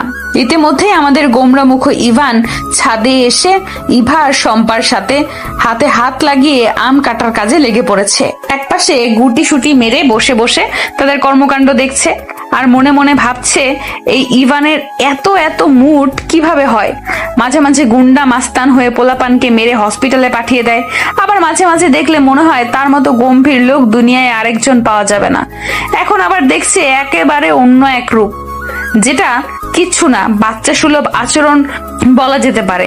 দুই গালে দুইটা হাত রেখে এক পাশে বসে এইসবই ভাবছিলাম আমি। কি রে ঋতু, গালে হাত দিয়ে কি এমন ভাবছিস? জামাই মারা গেছে বুঝি তোর? তোর এত এত সমস্যা, ওইগুলোর দিকে একটু নজর দে শম্পারানী, মুখ ভেঙচি মেরে বললাম আমি। কি বললি? কি সমস্যা আমার? এই যে একসাথে এতগুলো প্রশ্ন করিস, কতবার বলেছি তোর এই সমস্যাটা চেঞ্জ কর। তারপর হচ্ছে গালে হাত দিলে জামাই মরা, এটা কেমন লজিক? এসব কুসংস্কার। আরে বাহ, তুই এত সিরিয়াস হচ্ছিস কেন রে ঋতু? এমনি এমনি তো বললাম। আচ্ছা যা, তোর জামাই মরা না। এমনি এমনি সবকিছু বলতে নেই। হুট করে ইভা বলে উঠলো, আচ্ছা ইতিজা আপু, তোমার পায়ে ব্যথা কমেছে? পড়ে যাওয়ার কথাটা মনে করাতেই আমি আরো বেশি লজ্জা পেয়ে গেলাম। একটু মিনমিনিয়ে বললাম, কমেছে, বেশি ব্যথা লাগে নাই তো। শম্পা মজা নেওয়ার জন্য বলল, আহারে বেচারি, হুটহাট পড়ে যায়, পরেই একদিন তোর হাড় গোড় শক্ত হবে রে। এইসব বলেই ওরা হাসতে শুরু করলো, কিন্তু এইখানে হাসার কি এমন হলো আমি সেটাই বুঝতেছি না। কই, আমার তো হাসি পাচ্ছে না, তাহলে ওরা এমনি হাসবে কেন? হাসি থামিয়ে ইভা আর তার ভাই ইভানের উদ্দেশ্যে বলল, আচ্ছা ভাইয়া, তুমি না ইতিজা আপুর সাথেই ছিলা, তো তুমি থাকতে সে পড়ে যায় কিভাবে? একটু ধরতে পারলে না? ইভার কথা শুনে আমি স্তব্ধ হয়ে জড়সড় হয়ে বসে আছি। 2 সেকেন্ড নীরবতার পর ইভান কিছুটা আয়েশ করেই বলে উঠল, ধরতে গেলে ছুতে হতো, হালাল করেই ছুতে চাচ্ছি, হারাম অবস্থায় না। এমনি সে আমাকে গুন্ডা মাস্তান ভেবে বসে আছে। ইভা অবাক নয়নে ইভানের দিকে তাকিয়ে জিজ্ঞেস করলো, তুমি কি এমন করছো যে তোমাকে ইতিজা আপু গুন্ডা মস্তান ভাবতে গেল? তোমরা কি পূর্ব পরিচিত? এত বেশি বুঝতে নেই বনু, আগে বড় হও তারপর বুঝো। বলে মুচকি হেসে ছাদ থেকে চলে গেল ইভান। এইদিকে বিস্ফোরিত নয়নে সবাই চোখাচোখি করছে। শম্পা পরিবেশ শান্ত করার জন্য বলল, এই বাদ দে তো এসব, চল আম খাই। আমার কার্যদিবস শুরু হয়ে গেছে ইতিমধ্যেই। সকাল 7টা থেকে 9:30 পর্যন্ত ক্লাস করায় বাচ্চাদের। তারপর এখান থেকেই ডিরেক্ট ভার্সিটিতে চলে যাই। ভার্সিটি ক্লাস 9:45 থেকে শুরু হয়। আমি যথাসময়ে উপস্থিত থাকার আপ্রাণ চেষ্টা করি। আজ মঙ্গলবার খুব ভোরে ঘুম থেকে উঠলাম আমি। ফজর নামাজ শেষ করে সুন্দর সকাল উপভোগ করার উদ্দেশ্যে বাহিরে বের হলাম একা। শম্পা এখনো ঘুমিয়েই আছে, তা না হলে তাকে নিয়েই আসা যেত। রুম থেকে বের হলেই মাঠে এসে দেখলাম পুরো মাঠ আর তার আশপাশ একেবারে স্তব্ধ হয়ে আছে। মাঝে মাঝে মৃদু বাতাস ভেসে আসছে অজানা কোনো দিক থেকে। আমি বাগানের কাছে গিয়ে দেখলাম আজ বাগানে একটু বেশি ফুল ফুটেছে। ফুল ভীষণ ভালোবাসি আমি, ফুল ভালোবাসে না এমন কেই বা আছে? আজ বাগানে নতুন ফুলের আগমন যে, এত ফুলের মাঝে এ যেন এক আস্ত একটা গোলাপের তোড়া। তবে সেই তোড়াটা হলো কালো গোলাপের তোড়া, বুঝেছেন সাহেব? জি বুঝেছি সাহেবা, তবে আপনি কি জানেন না কালো গোলাপ খুবই দামি, চাইলেই কিন্তু কেউ তা ছুঁয়ে দেখবে তো দূরে থাক, চোখের দেখাও দেখতে পারে না। তোমার মাঝে আছে পৃথিবীর সম্পূর্ণ স্নিগ্ধতা, তোমার মুখশ্রীতে ছড়িয়ে আছে মুগ্ধতা। তুমি পৃথিবীর সবচেয়ে সুন্দর ফুলের উপমা। আমি কালো গোলাপি, ভালোবাসি প্রিয়তমা। সকালে স্কুল শেষ করেই ভার্সিটি চলে আসি আমি, সাথে শম্পাও আসছে। ক্লাসে এসেই সাবিনা, মিম, আনিকা আর জয়া সহ সবার দেখা পেলাম। প্রিয় বন্ধুদের দেখলে মনটা নিমেষেই ভালো হয়ে যায় যেন আমার। সবাই একসাথে আড্ডা জুড়ে দিয়েছে। এইদিকে আমি বসে বসে আনমনে ভাবছি সকালের সেই অপ্রত্যাশিত মুহূর্তের কথা, ইভানের বলা সকালের সেই প্রেমালাপ। অবশ্যই ইভান অল্পভাষী মানব, সে কথা কম বলে ঠিক, কিন্তু অল্প কথায় অনেক কিছু বুঝিয়ে দেয়। যে বুঝতে পারে সে সফল, আর যে বুঝতে পারে না সে নিঃসন্দেহে ব্যর্থ। কিন্তু আমি ভাবছি ইভান না হয় প্রেমালাপ আরম্ভ করলো, কিন্তু আমি কেন জবাব দিলাম? কেন আমি ফের কিছু বললাম? আমার কাছে এগুলো কেমন একটা অবাস্তব লাগছে, কারণ আমি ইভানকে সম্পূর্ণ এড়িয়ে চলার চেষ্টায় থাকি। নিজের সাথে নিজেই এক প্রকার যুদ্ধ করে আওড়াচ্ছি। এই ছেলেকে আমি পছন্দ করি না, তাই এই ছেলের কোনো কিছুই আমি সহ্য করব না। কোন রকম জোর করেই মনকে এসব মানতে বাধ্য করছে, কিন্তু আদৌ কি মন এগুলো মানছে? মেয়ে মানুষের মন যে ভীষণ নরম। আমার ভাবনায় ঢিল ছুঁড়ে দিয়ে সাবিনা বলে উঠলো, কি ব্যাপার তো তুই এত কি ভাবছিস? চেহারা দেখে তো মনে হচ্ছে কোথাও ফেঁসে গেছিস। কি হয়েছে বলতো? এই হচ্ছে সমস্যা। বন্ধুরা হলো একটা তদন্ত কমিটির সভাপতি, কিছু না হলেও খুঁচিয়ে খুঁচিয়ে কিছু না কিছু বের করেই ফেলবে। আমাকে কিছু বলার সুযোগ না দিয়ে শম্পা বলে উঠলো, কি ব্যাপার ইর্তু রানী, স্বপ্নে ইভান ভাই আসছিল নাকি রে? এই জন্যই তো বলি ইর্তু পাখি এত তাড়াতাড়ি ঘুমের দেশে পাড়ি জমাতে চাই কেন। এখন বুঝলাম, সেই দেশে যে রাজকুমারের সাথে দেখা সাক্ষাৎ হয়। এগুলো বলেই সবাই অট্ট হাসিতে ভেঙে পড়লো। খুব বিরক্ত নিয়ে বললাম, ছি, আস্তাক ফিরুল্লাহ, এইসব কি বাজে কথা বলছিস শ্যাম্পু? ওমা, বাজে কথা বুঝি? কত ভুল বললাম শুনি। আরো সেই রাক্ষসী হাসতে থাকলো ওরা। অবশ্যই বাজে কথা। বাস্তবের মানুষ স্বপ্নে কেন আসবে শুনি? সে তো বাস্তবেই কতবার সাক্ষাৎ দেয় আর তাড়াতাড়ি ঘুমিয়ে যায়, কারণ তাড়াতাড়ি ঘুমানো ভালো। এবং তোর মতো তো বয়ফ্রেন্ড পালি না রাত জেগে, তাই তাড়াতাড়ি ঘুমিয়ে পড়ি। এগুলো বলেই মুখ ভেঙচি মারলাম আমি। এবার সাবিনা, শম্পা আর আমাকে থামিয়ে দিয়ে বলল, এই শোন, তোদের এই পেঁচাল রাখতো।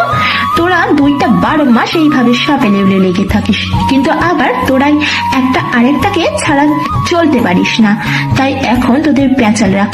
আর ইর্তিজা, আমাকে বলতো ইভান ভাইকে নিয়ে তোর আসলে সমস্যাটা কি? আমি অবাক হয়ে জিজ্ঞেস করলাম, আজব তো, আমার সমস্যা মানে? আমি কি তোকে একবারও বলেছি তাকে নিয়ে আমার কোনো সমস্যা? না, আমি সেই সমস্যার কথা বলছি না। সমস্যাটা হলো তুই ইভান ভাইকে এত দূর ছাড় করতেছিস কেন? শোন, তোকে ওনার সম্পর্কে বলি। ওনাকে দেখে আসলে ভীষণ সাদামাটা লাগে। ওনার উপর দেখে ভিতর বোঝার ক্ষমতা সবার আছে বলে আমার মনে হয় না। উনি এলাকার খুব ভদ্র, সুশীল আর স্মার্ট একটা ছেলে। ওনার কারণে এলাকার বখাটে ছেলেগুলো কোনো মেয়েকে উত্তপ্ত করতে পারে না। ওই যে তোকে কোন ছেলে কি একটু বলেছে বলে মেরে হসপিটালে পাঠিয়েছে, ওখানে তোর জায়গায় অন্য যে কোনো মেয়ে থাকলে ও সেই একই রকম ট্রাই করতো। মূলত সে এলাকায় থাকলে সব মেয়েরা যেন হাঁপ ছেড়ে বাঁচে, একটু স্বাধীনভাবে চলাফেরা করতে পারে। সাবিনার বক্তব্য শেষ না হতেই ক্লাসে স্যার চলে আসতেই এখানেই সমাপ্ত হলো। আজকে শুক্রবার, ছুটির দিন। খুব ভোরে আমি ঘুমকে বিদায় দিয়েছি।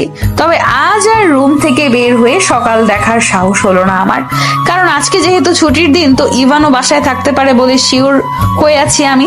শম্পাকে ডেকে ঘুম থেকে তুলে নামাজ পড়িয়েছি আজ। এখন বসে বসে ঝিমাচ্ছে শম্পা, আর আমি ভাবছি আজকে কি রান্না করা যায়। সকল স্টুডেন্টের সাথে আমারও খাবার খাওয়ার অনুমতি রয়েছে, কিন্তু আমি রান্নাটা নিজেই করে নিই। আমি যদি স্টুডেন্টদের সাথে খেয়ে নেই তাহলে শম্পার আবার একা একা খেতে হবে। যেহেতু জবটা শুধু আমার, তাই খাওয়ার অনুমতি শুধু আমার, শম্পার নেই। তাই দুজনে মিলেই রান্না করি। তো রান্নার জোগাড় করব, এমন সময় ইভা আমাদের রুমে এসে ডাকলো, আপু, আম্মু পাঠিয়েছে আমাকে, বলেছে আজকে যেন তোমরা রান্না না করো, আজকে আমাদের বাসায় মেহমান আসবে, তাই তোমাদেরও দাওয়াত। রাতেই বলা ছিল, কিন্তু আমি আলসেমি করে আসি নাই। ভাবলাম সকালে বললেই হবে, কিছু মনে করো না। বলেই মেয়েটা হাসলো। সে এমনিতেও প্রায় হেসেই কথা বলে, ভীষণ মিষ্টি একটা মেয়ে। এখন সকাল প্রায় 7টা, তাই সকালের নাস্তার ব্যবস্থাটা করলেই হবে। শম্পা ঝিমানো বাদ দিয়ে জিজ্ঞেস করলো, কোন মেহমান আসবে তোমাদের বাসায়? ইভা বলল, একটু আগে সিদ্ধান্ত নিয়েছি, তোমাদেরকে বলবো না যে মেহমান কারা। এটা তোমাদের জন্য ছোট্ট একটা সারপ্রাইজ। কেমন? সারপ্রাইজ শব্দটা শুনে ভালো লাগলো না আমার, কারণ আমরা জীবনে সারপ্রাইজ বলতে কিছুই নেই।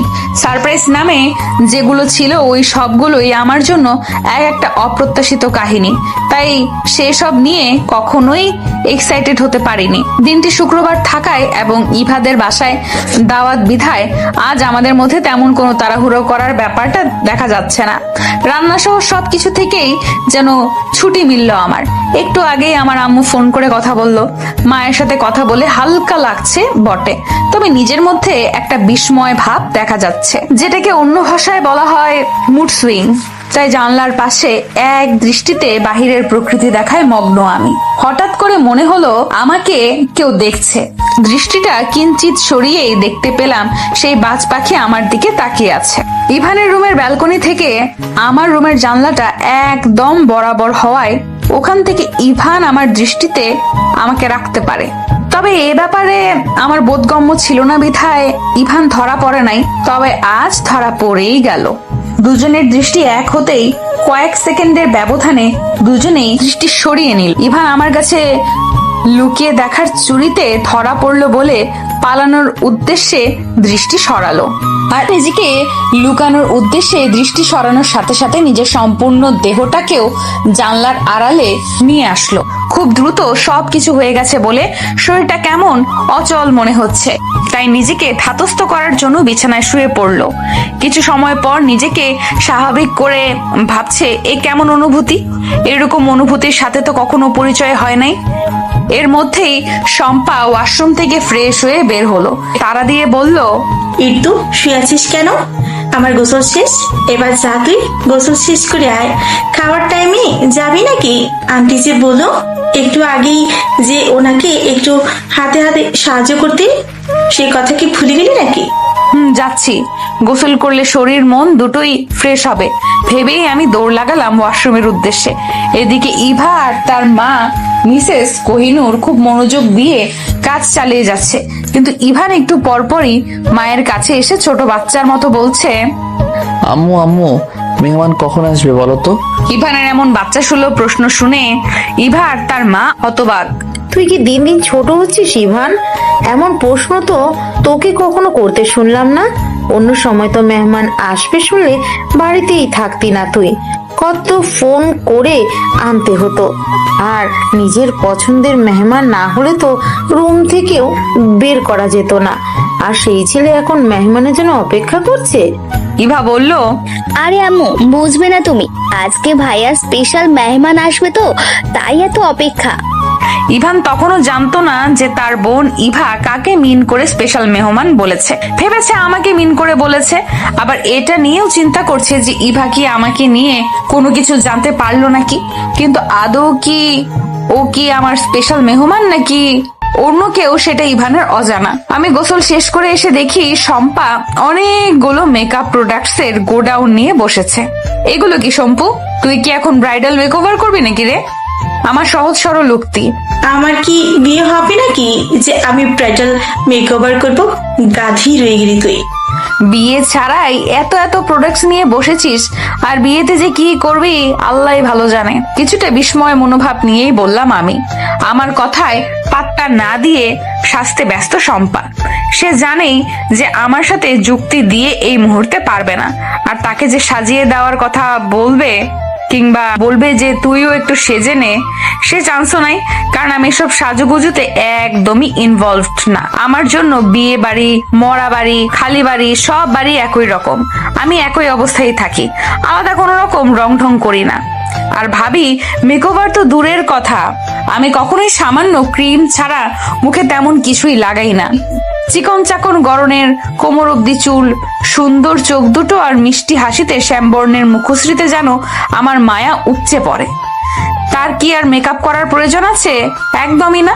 তবে এর থেকেও আরো সুন্দরী হয়েও মেকআপ করা যায়, সেটা যার যার ব্যক্তিগত পছন্দ, কিন্তু আমি পার্সোনালি এটা পছন্দ করি না। তবে খুব পরিপাটি হয়ে থাকতে পছন্দ করি আমি। আজও মির্জা বাড়িতে যাওয়ার উদ্দেশ্যে খুব সাদামাটা ভাবে সুন্দর করে পরিপাটি হয়ে রেডি হলাম। শম্পাও অল্প সময়ে সুন্দর করে সেজেগুজে রেডি হলো। এটা তো আর দূরে বেড়াতে যাওয়া না, জানলা দিয়ে উকি দিলেই ওদের বাসা দেখা যায়, আর যেতে এই তো 2-4 মিনিটের মতো লাগে। আমি মিসেস কোহিনুরের সাথে হাতে হাতে একটু সাহায্য করছি, যদিও উনি বারণ করে বলেছে যে কাজ প্রায় শেষ হয়ে গেছে, তোমাদের আর তেমন কিছুই করতে হবে না। তাছাড়া কাজের জন্য একজন মহিলা সব সময় থাকেই তাদের বাসায়, তাই এত তাড়া নেই। তোমরা যেন তাড়াতাড়ি চলে আসো, সেই জন্যই কাজের বাহানা দিয়েছিলাম। কিন্তু কে শোনে কার কথা? আমি ওনার পাশ থেকে নড়ছি না। এ যেন মা ও মেয়ের স্নেহময় এক দৃশ্য। তবে আমি কিছুটা লুকিয়ে থাকার চেষ্টাই চালাচ্ছিলাম, আর ভাবছে এখান থেকে বের হলেই হয়তো ইভানের মুখোমুখি হতে হবে। কিন্তু আমি চাই না ইভানের মুখোমুখি হতে, কেননা তার মুখোমুখি হলেই কেমন একটা অস্বস্তি আর জড়তা কাজ করে আমার। তাই আমি এখানেই ঘাপটি মেরে বসে আছি। শম্পা আর ইভা জমিয়ে আড্ডা দিচ্ছে। ইতিমধ্যে মেইন ডোর রাঙিয়ে সুন্দর ড্রয়িং রুমে প্রবেশ করলো মধ্যবয়স্ক একজন সুশীল পুরুষ। ইভা গিয়ে সালাম দিল। ইভাও এগিয়ে গিয়ে করমর্দন